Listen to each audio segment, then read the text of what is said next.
superhero throw. Oh yeah, well those guys, they had some really nice things to say about you that's nice. and the whole project. That's So. nice. Yeah, paid them all really well. They didn't complain. No. Okay. So why don't you start off and tell us a little bit about your characters? Okay, yeah, so Sidekick is this movie that I wrote, and it's about a superhero sidekick who gets fired and let go, and so he, in the process, is like, he lives in a world where being a superhero is just another profession. And so in the process, he's got other sidekick buddies that are all, kind of in the same boat, and they kind of like help each other. And Jason plays Kid Loco, who's the sidekick who replaces me. He's like the younger sidekick who's younger and fitter, shinier. And Lizzy plays Bailey, who's the girl who kind of the normal person who helps me find that there's a world out there where maybe I do fit in, where I don't have to just be a sidekick, where I can be the number one. And that the word hero can be defined in many different ways. Exactly.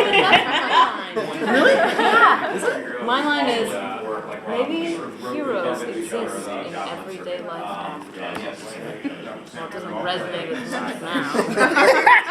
Mom and Dad. And you're hilarious in it, like because he's like real cheesy and he's Kid Loco and he's like replaced me. He's like like a gleam off his teeth kind of guy, who when the captain's not looking is actually kind of mean. Yeah.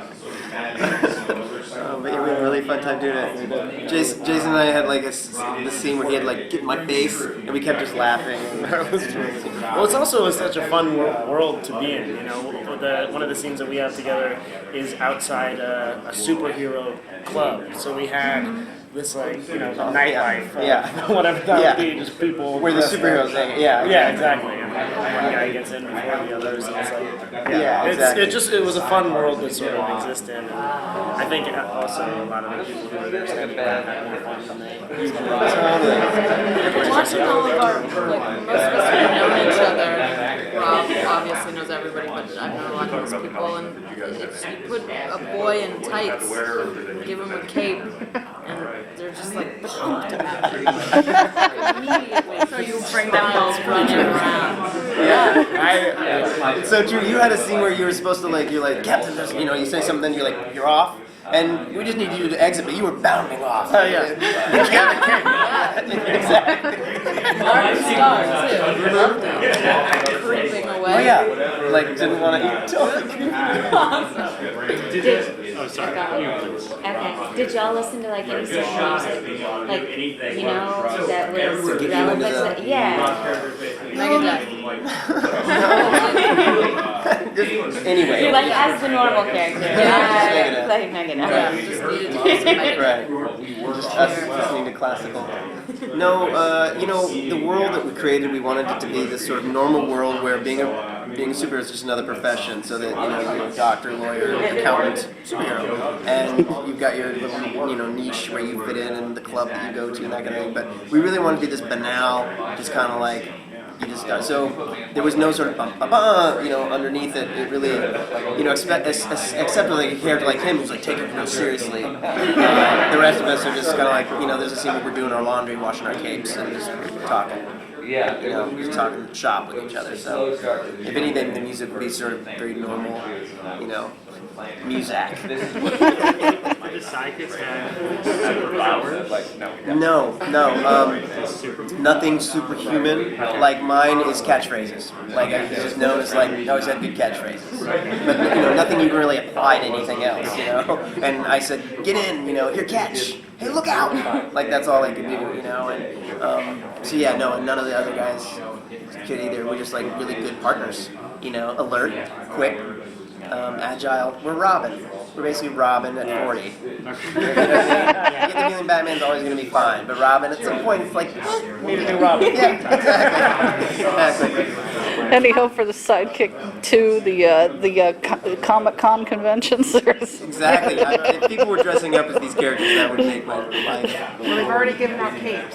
Yeah? Yeah, they actually have capes on them this year. That's right. That's awesome. I'm going to start telling people that was us. Actually, I read your Huffington Post article today about how you describe yourself as like the perennial little brother. And it seems like this project resonated with you on like a deeper level in terms of how you identify yourself, you know, in this hero world, but also in the real world. Yeah. So I thought maybe I could ask you to elaborate a little bit on that and how it affects you personally. Yeah, it's Lizzy just said she Yeah, was like, buckle up, it's about to get dark. it was therapy for Rob.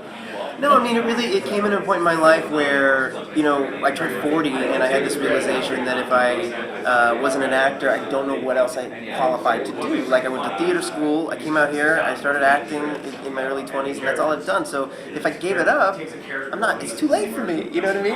I'm too old to go back to school and then, you know what I mean? Like, I'm gonna be a doctor, I'll be 50, you know what I mean? Like with the students walking around the hospital, check, you know, and so anyway, that's where it started, and it was that, and yeah, I've always identified with the sidekicks. I've always been your buddy, you know. I play the buddy. I have a brother who's 6'4", and I'm 5'7"-ish, like if you round up. So I've always identified with that guy. So it's kind of a combination of both of those ideas, and I like the idea of coming out of it and going, you know, feeling okay with where I'm at and going, well, this is who I am. This is what I do, and in doing that, then you realize the number two you become the number one because of your own guy. If that makes any sense. It's okay to be the 5'7" guy, you know. So yeah.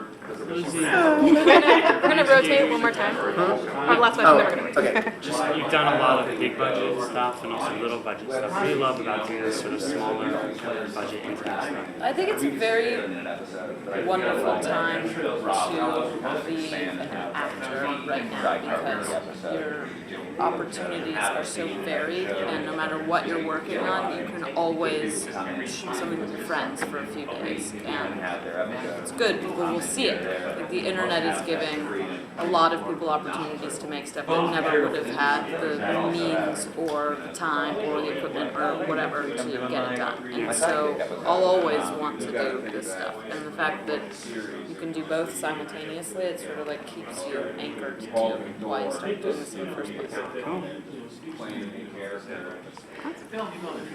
Thanks, guys. Thank you.